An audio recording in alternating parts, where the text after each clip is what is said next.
Roll sound. Quiet, please.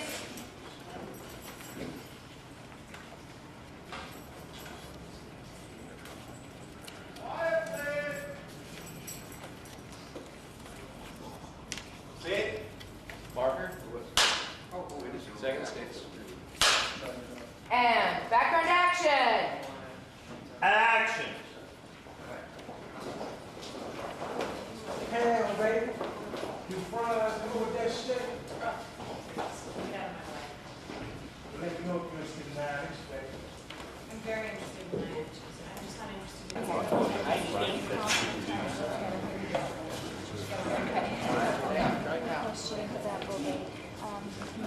Okay, guys, remember, everybody's watching.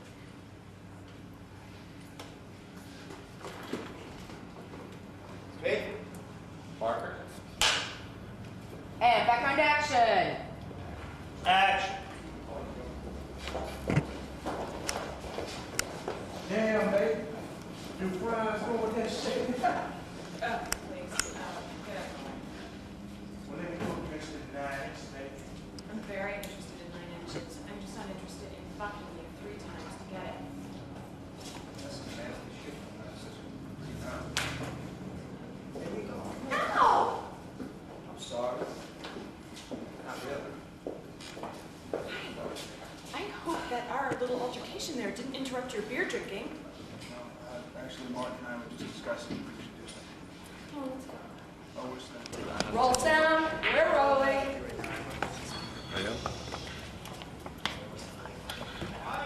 Background action. Action. Ow! Ow. Ow. I hope that our little altercation there didn't interrupt your beer drinking. No, actually, Martin and I were just discussing if we should do something. Come on, let's go. What's that? No, we're not. I don't know. I wasn't talking to you and me. I was talking about you. Just for Assholes. I hope you know what you're doing. see you later. And cut. That's cut. Cut.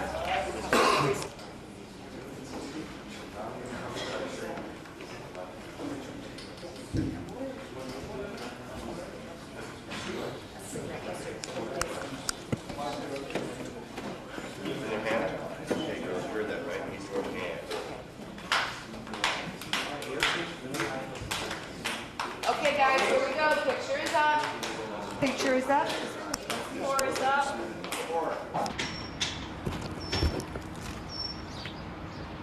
Actually, we'll just swing the cord around the other side of your knee here so you kind of perfect. Okay. How you doing? All right. I guess Catherine is the character in this film. I guess her boyfriend's involved in some unusual situations. Or give me an idea. Set up where Catherine is in this film and what she's going through. Well, Catherine thinks she has a normal relationship with her boyfriend, but her boyfriend starts dabbling with this kind of sophomore adolescent, kind of the last teenage hurrah. And so she ends up in this dark underworld. Set up the film for me. So give me an idea of the general direction of the plot. What's going It's on? kind of about these two young men who are, it's like their last, they're supposed to take their last step into manhood and they're not really ready for it. So they have this kind of adversarial relationship where they're kind of always taunting each other into doing these things that are kind of dangerous. Martin gets a job at the morgue, working all night as a night watchman. And so his whole reality starts getting out of balance. Strange things start happening, and he starts becoming aware of a lot of grisly things.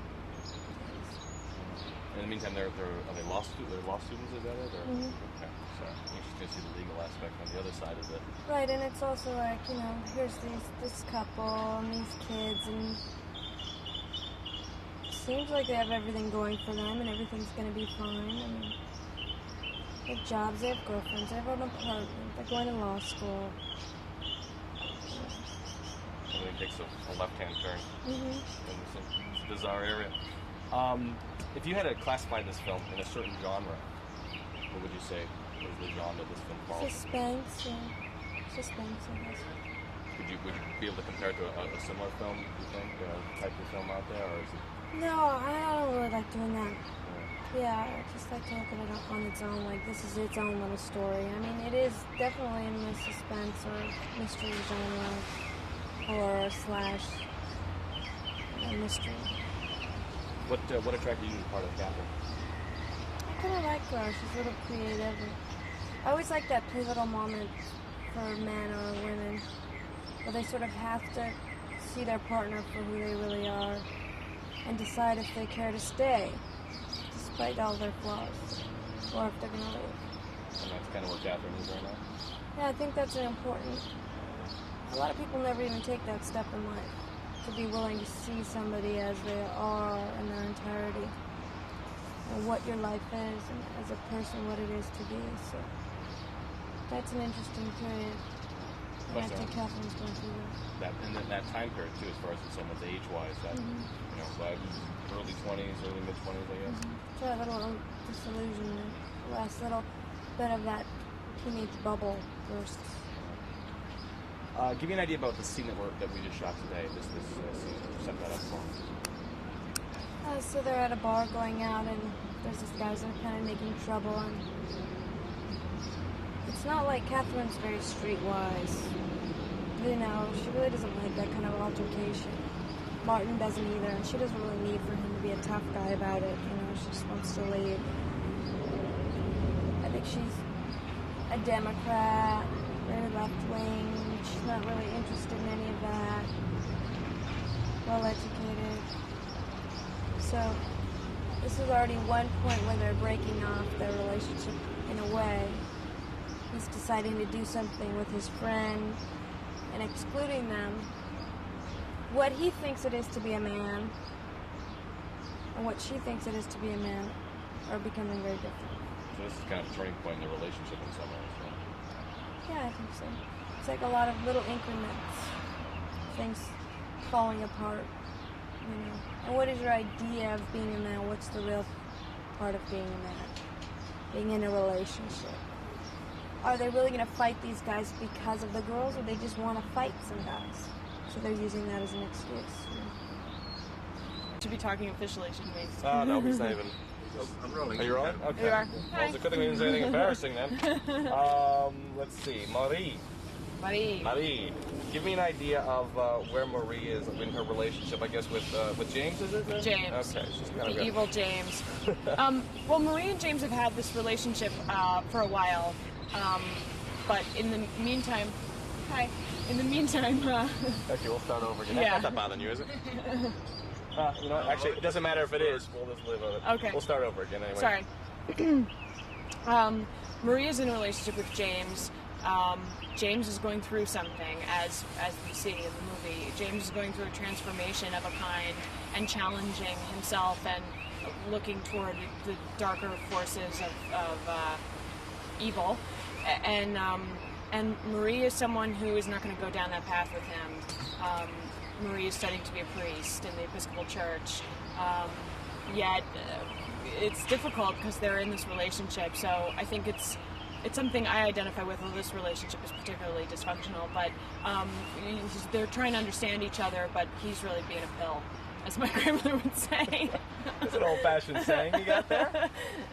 What's this transition, this period in James's life and his friend's life that I guess they're going through a transition period? It might be the 20-something malaise, you know, is just boredom.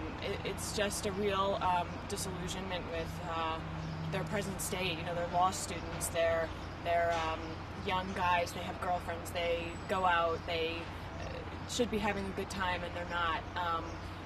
And so they begin to challenge each other in this particular way, and it takes them down a long and scary path. What genre would you say this film fits into? I always refer to it as a psychological thriller when I'm trying to explain it to people. I'm not sure exactly what I mean by that, but to me it's a smart movie that's also scary, which is a good combination. It's not of the cheap thrill genre, you know. It's a movie that is very much about the people involved and less about the blood that flows.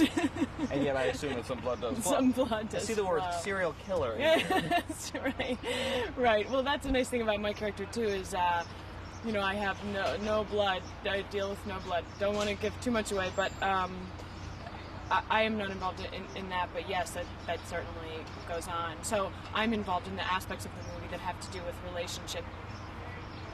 Give me an idea to set up the scene that we just saw just now, which you guys wrapped up. Well, this is it's building the notion that the men are moving farther apart from the women, and we're all in a bar. We are trying to have a good time, and James in particular is challenging Marie and everything she says.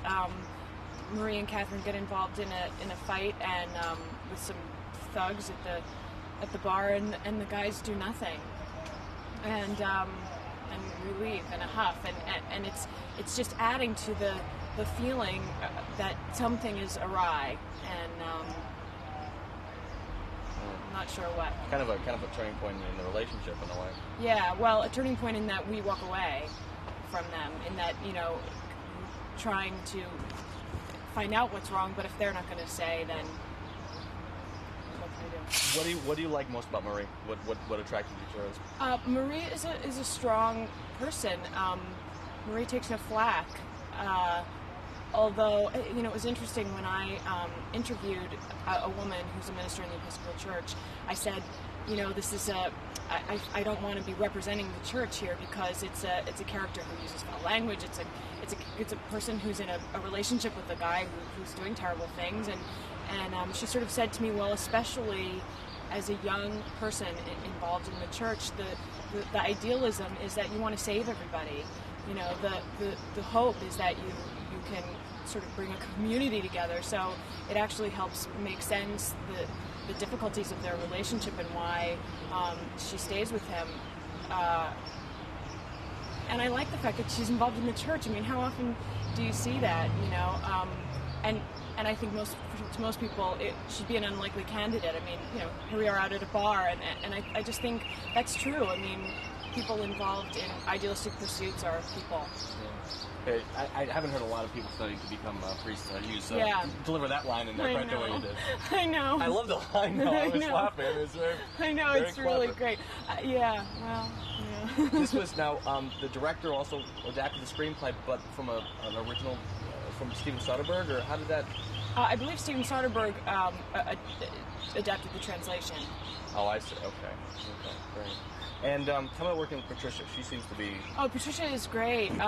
Patricia's really fun. There's a real sense of play. I mean, there's all these angry words being slung, and then, you know, the director calls cut, and we kind of giggle. I mean, there's just a real... The four of us have a really nice time. Josh and Ewan and Patricia all have kids, which is just sweet. You know, there's a lot of talk of their kids, and they all seem like wonderful parents. So it's fun. Those boys are trouble, though. What, you mean in the film or the... Well, or you decide. There must have been... Now, how long have you guys been shooting this? Well, I sort of come and go. They've been working for probably 6 weeks, 4 or 5 weeks. So there must have been some excitement on the set on Oscar night then for Oh, Patricia. well, I wasn't here during that, but I'm sure there was. Yeah, and plus Josh and Patricia are in Flirting with Disaster, which came out during the shooting, which is doing great, and is a completely different look at both of them from the characters they're playing here. So I think it's a fun time. Great. All right. Well, congratulations. Thank you on very the film. much. On all these things. Yeah, right, all the Whatever things in the happens, air, good luck. right. And congratulations on getting out early today. Yeah, thank you. Nice day! Yay, whole day. I was telling Patricia, I said, last time I had a day like that was in 1987, I think. Uh-huh. Or 88. That's the thing, you know, Those if you're an days, actor, man, you work 16 hours or...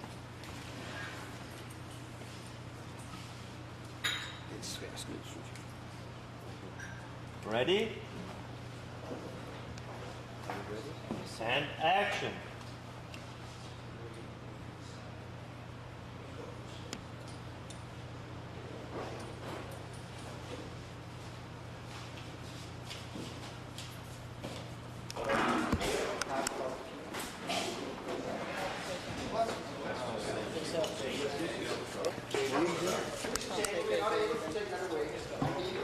So So Tom, JB.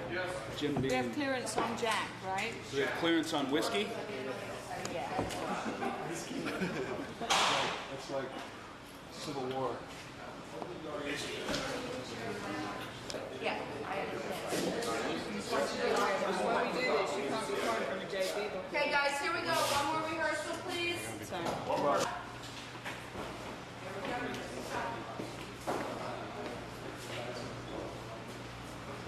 See if we see this table. Okay, let's try. Where's the white one?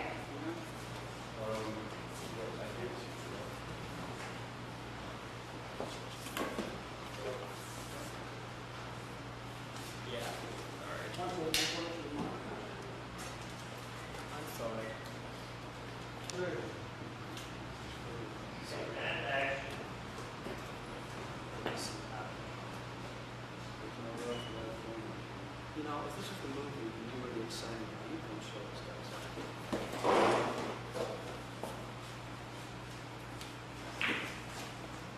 James.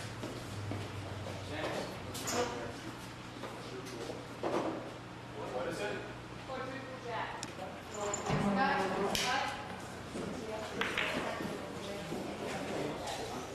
Let's go and do that.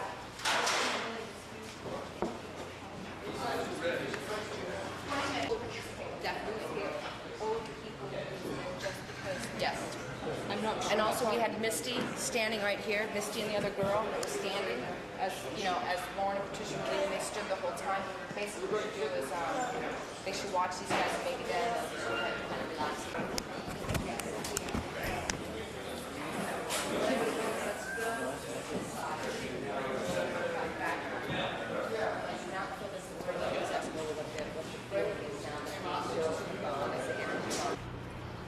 Very good. And now to Nightwatch. Interesting. Alright, so look at the opening. Yeah. Try to stay in place, Chris. Yeah, I won't want Quite too close close. to the Okay, left. I'll lean back. How's that? No, that's okay. No. If I look like this, it's because I'm forced to be. Anytime, gentlemen. Let's see. Let me make sure. Okay, Martin. Martin seems to be in kind of a transitional period in his life. Where is Martin in his life when this film takes When it place? begins with him in a very kind of neat place. He's very happy. He's got everything. He's got his girlfriend. He's very much in love with her. Nice apartment. Final year at law school. So he's about to have this big change when he leaves school, I guess. I guess dragged into this whole other change that he didn't see coming at all. I think by his friend James, Josh Brolin plays, kind of starts being James's character starts being so unsatisfied with everything and not being able to find any kicks anywhere. So moves further and further into the darker side of life, I think, and tries to drag Martin in with him. Because I think he imagines that I should feel the same way. He's fed up with our dinner parties and our girlfriends and our cosy environment and our cosy existence. So he's looking for fulfillment other places. Whereas Martin seems to be my character seems to be quite settled. I don't think he's got too many problems with it. So it's interesting as to why he goes with James, why he lets James kind of pull him in there. So then Martin is kind of. I'm sorry. I'm gonna have to change the tape. Sorry.